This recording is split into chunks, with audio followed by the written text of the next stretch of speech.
12 months ago, I picked up my phone and I started talking to it about fragrances.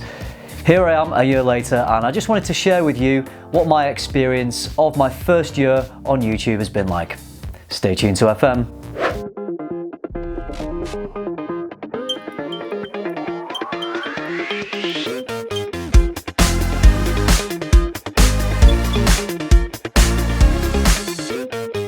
So this isn't a fragrance review video, but I just thought I'd revert back to this easygoing, informal, unedited, chatty format because I thought it'd be a nice way to just let you know about my experience of my first year on YouTube. So I've broken it down just into several sections. I'm kind of just going to give you an overview really. I don't want this video to be too long.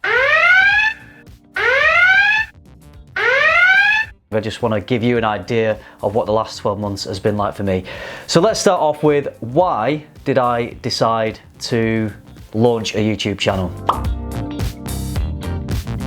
Several reasons really. I've been watching YouTube channels, and in particular I was watching a mountain bike YouTube channel, and this guy was traveling around the world and still is, fantastic channel, and he was earning enough money off his YouTube channel to be able to buy his plane tickets, book onto all these mountain biking adventures.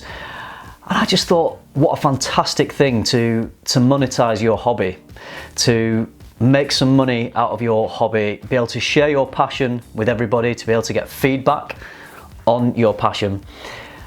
So I wanted to do something similar. I wanted to have a YouTube channel, maybe with the view of monetizing it, just to see where it would lead, where it would go to. I would have loved to have done a mountain biking channel, but for me it just wasn't practical in terms of having a family and a home. I couldn't have really traveled around the world. In terms of going out and filming the rides, there's one place local to me nearby and I could have filmed there, but that would have probably made me one, maybe two videos, and then I think I would have just been getting a bit short of content. So mountain biking wasn't a viable option for me to do a YouTube channel. I've always had an interest in fragrances, even from being a teenager. I remember having things like Cool Water and Jean Paul Gaultier Le Male, and I had some Calvin Klein fragrances, some Dolce & Gabbana fragrances, most of which were bought for me as presents. Because fragrances are, you know, relatively expensive. It's not the kind of thing at that age as a teenager I would go out and buy. So I'd had a few fragrances, always really enjoyed them. Always really enjoyed getting a fragrance for Christmas or birthday that had been hyped up a little bit. So I remember when I got a bottle of Le Male, I was over the moon. And you know, it is that crowd-pleasing compliment getter. So that was just what I needed when I was a teenager, and I wore that pretty much through university as well. And then as I started to earn a little bit more money, I started buying a few more fragrances, but still not too many. So I had a Tom Ford Noir, I remember having a Jimmy Choo, I'd had several bottles of Invictus, and I continued to buy Le Male.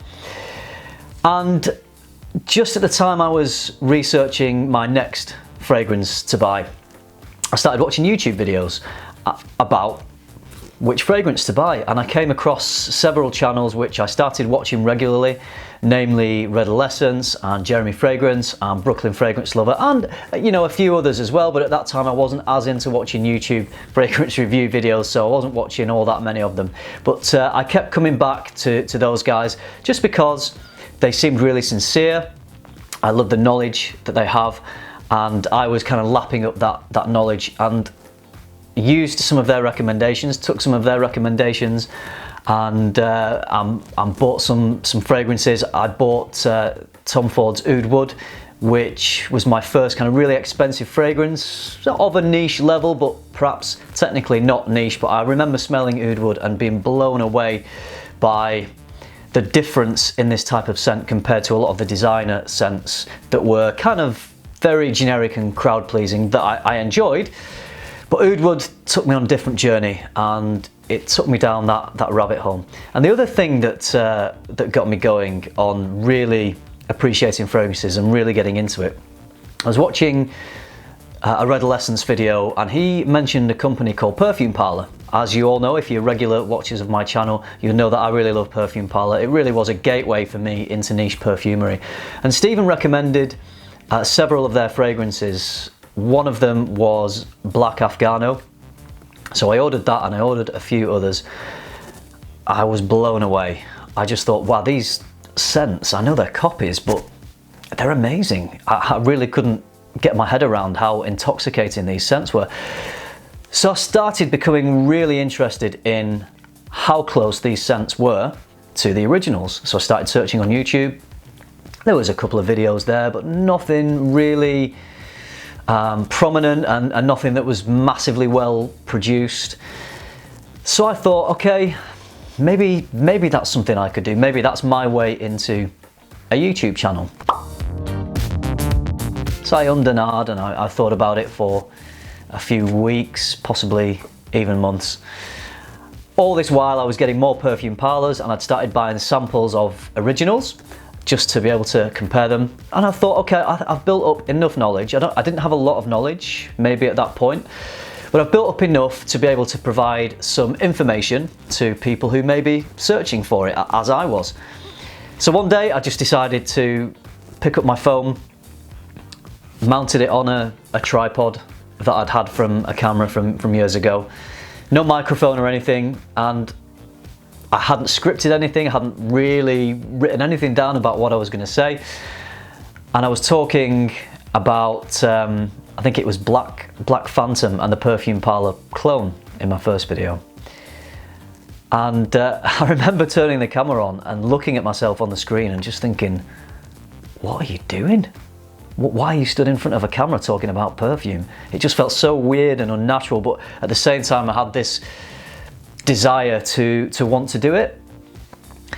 Part of the other reason why I decided to do a YouTube channel is I love performance and video production. So my university degree was all about that. It had strong elements of performance, production and editing, camera work, things like that.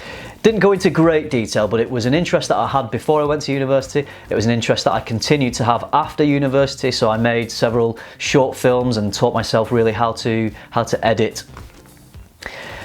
And that was something that I hadn't really done for a long time, and I thought if my way into having a YouTube channel, if my little gap in the market was to not only have these perfume parlour comparisons that I thought people would be searching for, but to have them of reasonable quality, to maybe have some edits, slicker edits in there.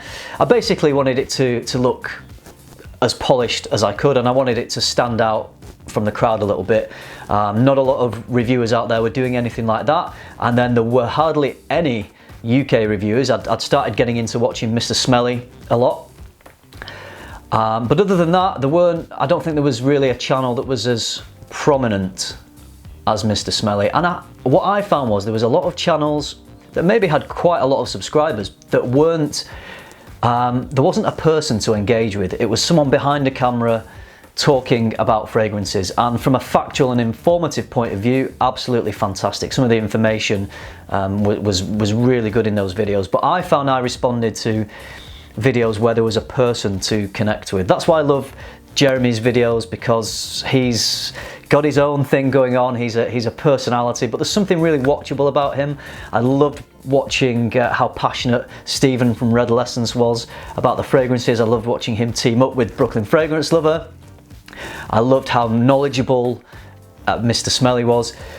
So I thought, you know, could I get to the point where I can impart this knowledge for people in a fun and exciting way, bring some of my kind of performance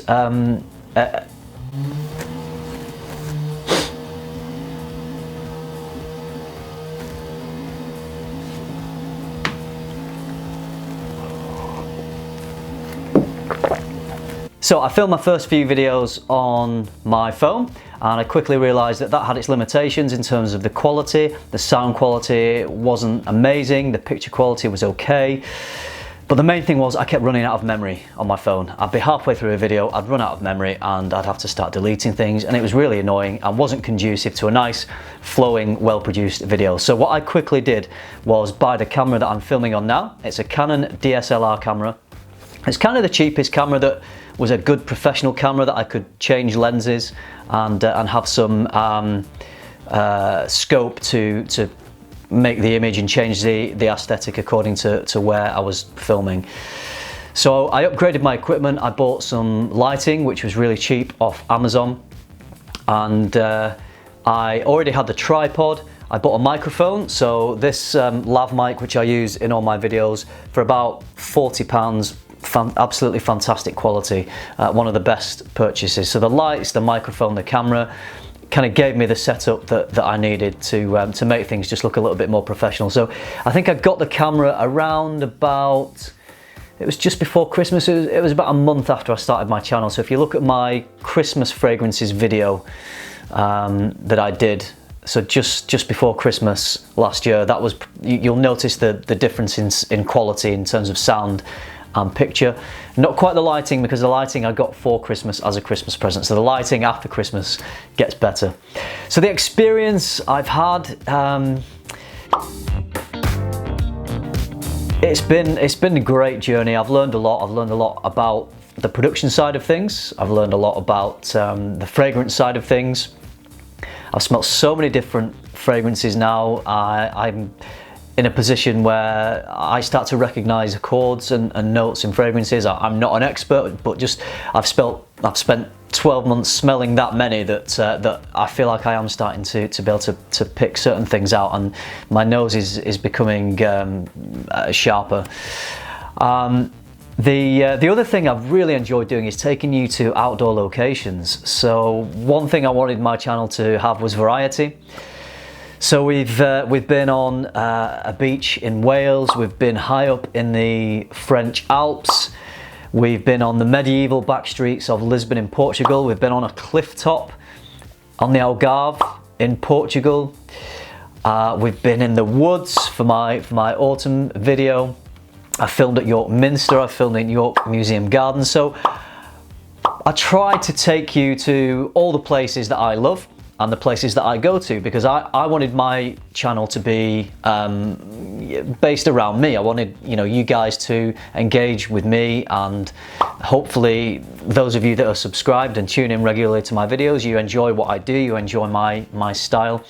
So I think the best thing you can think about doing when you're starting a video is be you. So that's what my channel represents. It's me. So it's all the things I enjoy, all the places I enjoy going to, and I wanted to just take everyone who subscribes along for the ride that I experience in my life. So that has meant sometimes it's eaten into holidays. I've filmed when I've been on holidays. I've had to say to my wife, look, I'm just gonna go off to this cliff top for an hour, if you're all right with the kids, and then, you know, 2 hours later, because things usually take longer than you think, I'll return with it all in the can, feeling satisfied and feeling pleased that I've got some more content to edit and upload. So I've loved creating the variety. Now I talked about monetizing the channel. That's something that I was really eager to do, because I just wanted the challenge of doing it more than anything else. I didn't think I would ever make much money off monetizing my YouTube channel through AdSense, and it isn't at this stage anyway. But I set myself the challenge, and YouTube changed they moved the goalposts. Actually, it was a little bit cruel, because when I started the channel early November last year, all I had to have was 10,000 views across all of my videos. And that was my goal, and I worked so hard. I put several videos out a week. I'm doing 2 a week now. I was doing more than that when I started. I wanted to hit that 10,000 views, and after a month I did. And I was ready for my email to arrive from YouTube to say, congratulations, you've monetized, but it didn't come. A month later, it didn't come. And then the next update I got after about 2 months, 2 or 3 months, maybe even longer, of waiting to see if I would get monetized, was that YouTube had changed the criteria, and you now had to have a minimum of 1,000 subscribers, which around that time I just had. But you also had to have way more. It wasn't views, it was view hours, and I can't remember quite exactly how it was now, but it was a long way away from where I was, so I had to just get my head back down, grind away again, and keep putting the videos out, which I didn't mind, because I loved it, and it gave me the opportunity to buy new fragrances. It was kind of an excuse to do that, which was nice. So I loved putting the content out there, and I kind of forgot about the monetization thing, because I didn't know what YouTube were doing. I didn't know I wasn't keeping track of how many view hours I'd had. And then, when was it now? It was a few months ago, maybe 5 or 6 months ago. I suddenly watched one of my videos after I'd edited it, after I'd uploaded it, and suddenly there was an advert there. And that was how I realized that I'd monetized the channel. So yeah, AdSense doesn't bring a lot of money in, for me anyway. It brings, you know, a few pounds in, which I can put towards buying some fragrances, which I put all back into the channel. I probably spend more on the fragrances than I earn from the AdSense to put back into the channel. So I think probably operating at a loss. Maybe that'll even out at some point, but I never wanted to do a channel to become a millionaire, because I don't, within this very small niche of fragrance reviewing, that's you know, never going to be possible. But I thought as long as it can fund the channel, then I would be happy with that. I would get to do my presenting in front of the camera, I would get to do my video production and my editing, which I do spend hours doing. So I hit the monetization goals. I was really pleased about that. The other thing I've really enjoyed is the people that I've met. This is probably what I've enjoyed more about. It's probably what I've enjoyed more than anything else, is the people I've met through this channel. And I remember early on, Nigel from the channel 2 Cents Worth just sent me a message, really kind, really lovely message, saying, "Hi mate, we started our channels around the same time, really enjoying what you're doing. Here's my channel, check it out. There's another guy who started at the same time, which I've been chatting to, who I love his channel. He's called Mr. Siage, so go and check his channel out," which of course I did.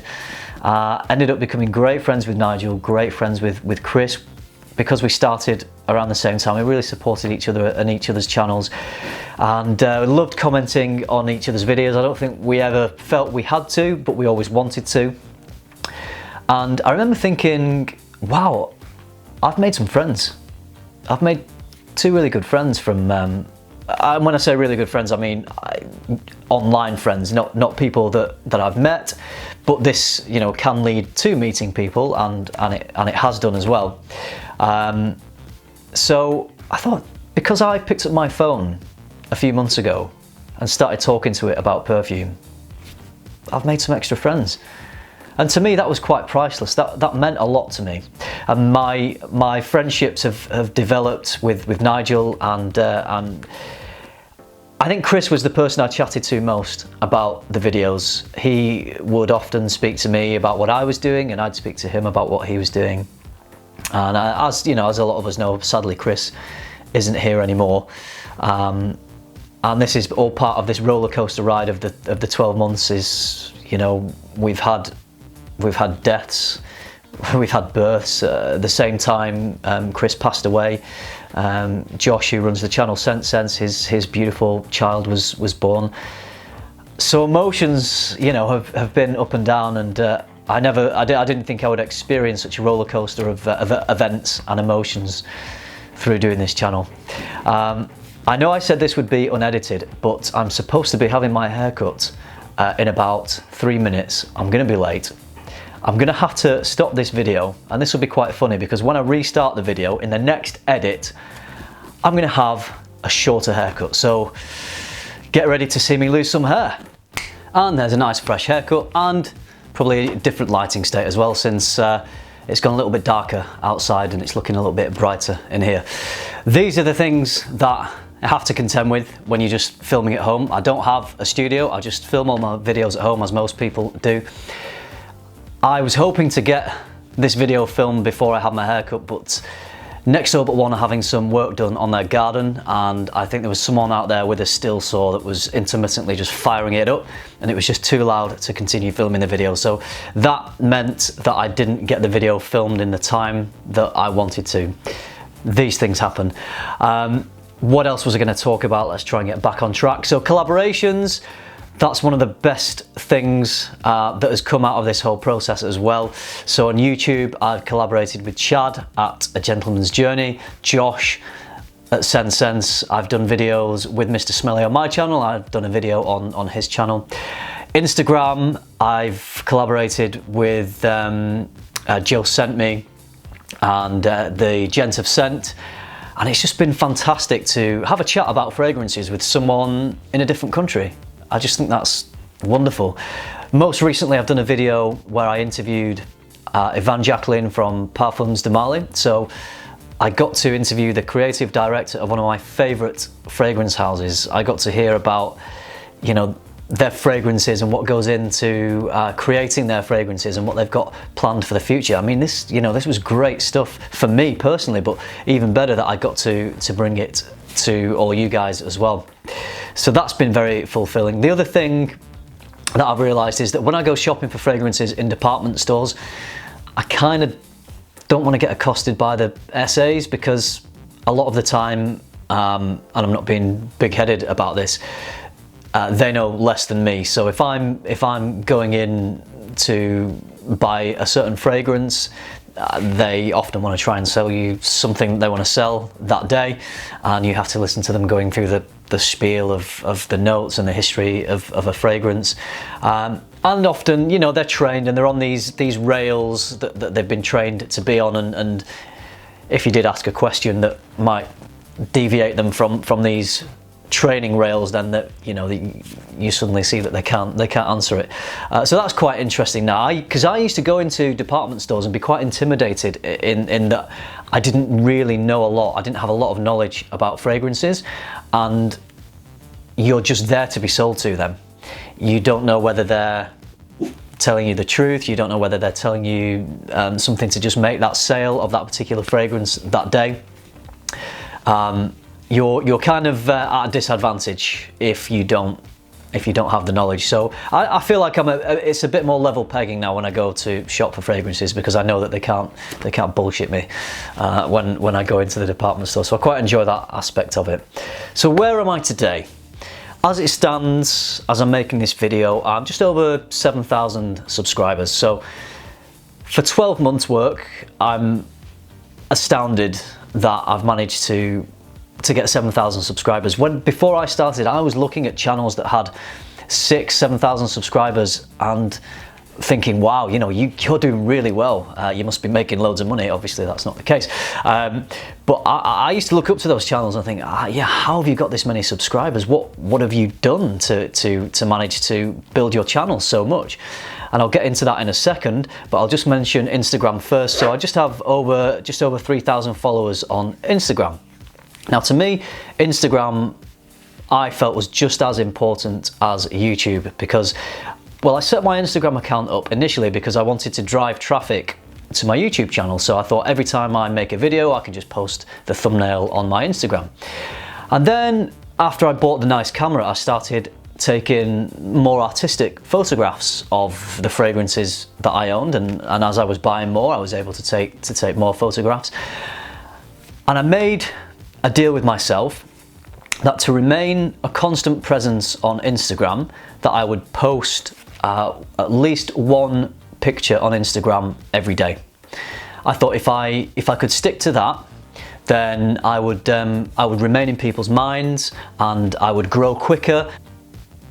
Sorry, another cut there. I just had to let the dog out for a pee, so I didn't think you'd want to sit through that. So I was talking about Instagram, yes. So Instagram, important to post a picture, or at least put one post up every day.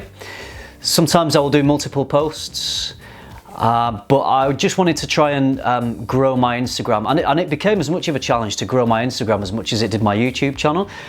And I got as passionate about growing my Instagram account, just because I feel like the Instagram fragrance community is slightly different. YouTube, I feel you're putting yourself out there on this platform for people to comment on, which is great. But Instagram, I love how it's a bit more, there's a bit more of a sharing attitude to it. And I just find that everybody who has a fragrance account on Instagram has one because they're really into fragrance, they're really passionate about it. And when people are sharing passions, they're generally very nice to each other, they're very friendly. You don't really find trolls. I don't really find many troll type comments on Instagram. It's just generally a nicer place to play.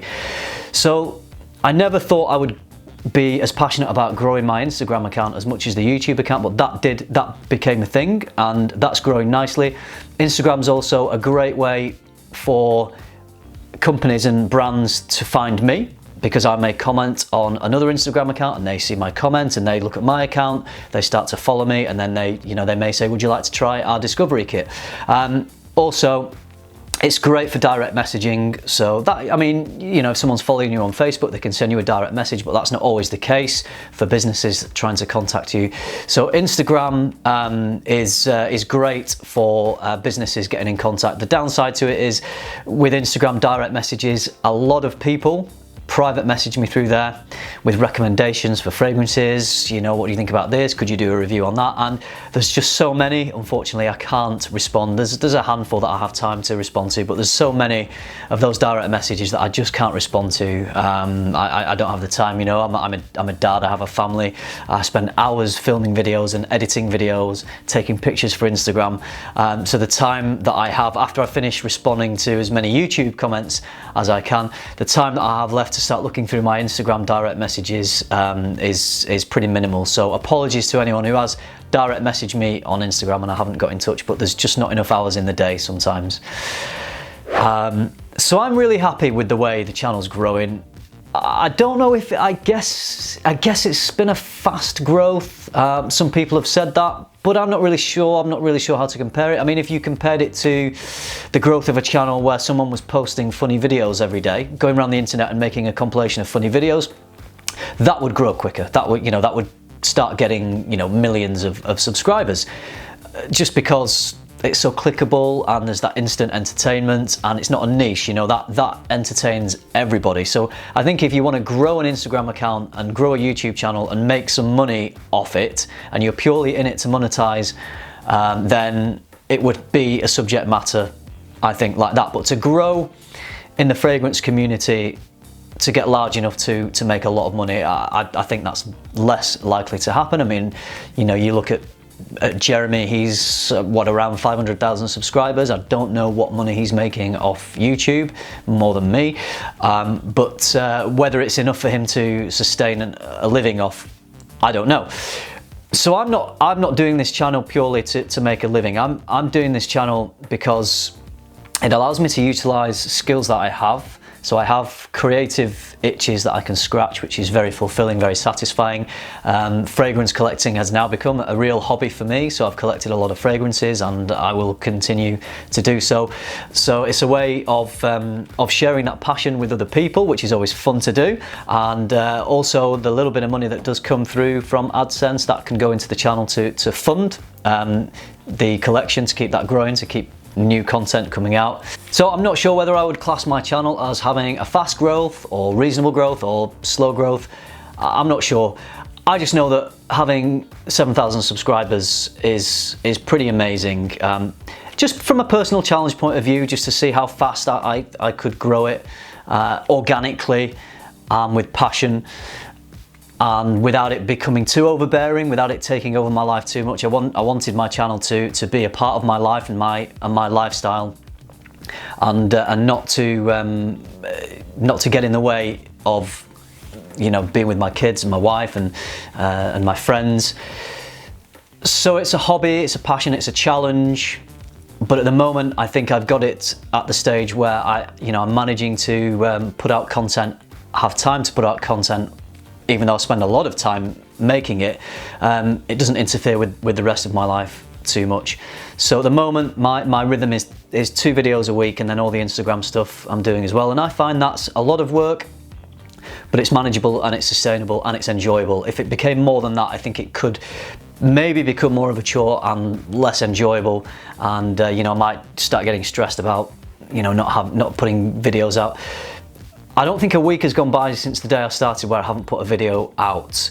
When I was away for a while over the summer, I went for a couple of weeks, I went to putting 1 video out a week, which I'd worked hard and pre-made and pre-edited before I went on holiday. So I had a bank of videos to be able to put out, because I didn't want to, in my first year anyway. I probably will have a break at some point, but in my first year on YouTube, I wanted to be a constant presence, and I just felt that I wanted to always be there and continue to grow subscribers, continue to become known within the community, with subscribers, with other reviewers. And I feel like that's, I feel like that's gone really well. I'm I'm really happy with that. I'm going to start wrapping things up because I don't want this video to drag on too long. But from the day I started to now, it's been more work than I thought it would be.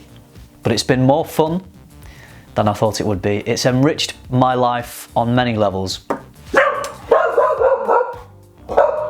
So the dog was barking, he went crazy because he heard a noise outside. That's one bit of advice I'll give to anyone who's thinking about starting up a YouTube channel. Don't employ a dog as an assistant because they don't really get it. So where was I? So I was saying the whole experience for me, it's enriched my life on a number of levels. I've become synonymous with fragrances, to my family, to my friends, to subscribers, to Instagram followers. I quite like it. I feel like I'm in a position to offer some sound advice, and I love offering that advice. I still, would never claim to be an expert at all, but I just wanted to do this because I was going on this journey, this fragrance journey, and I knew I would learn and develop along the way, and I just wanted to kind of share that and see how it went. I'm really happy with how everything's gone. Thank you for supporting me, everyone out there. It's massively appreciated. I wouldn't be here still filming videos if people hadn't supported me. So thank you, fellow content creators. Thank you for subscribers and followers. It means the world to me because it really is allowing me to pursue a hobby that I love. To be creative, to make these videos, to have an audience for these videos, which is nice. So thank you, everybody. I'm going to bring this video to a close, but one thing I was thinking of doing was I might do a live YouTube. I've never done a live YouTube before, but I was thinking of doing one, and possibly if anyone may want to ask me any questions, not necessarily, I mean, about fragrances obviously would be okay, but maybe have the topic set at something like how to get started in a YouTube channel. I feel like I've gone through that, and I can offer some advice perhaps to anyone else thinking that they might want to do the same thing. So if you think that it might be worthwhile if I did a live here on YouTube, and people could ask me questions about maybe how to get started, because a lot of people do say, well, I'm thinking about doing it, but I just can't quite get it together. I don't know how to start. And pick up your phone, talk about perfume. That's all you need to do. So leave some comments down below and let me know what you think about me doing a live on YouTube and answering maybe some things I've talked about in this video in a little bit more detail. I'm going to bring it to a close, but I just want to say thanks for watching, everybody, and until next time, keep tuning into FM, and of course, keep smelling good.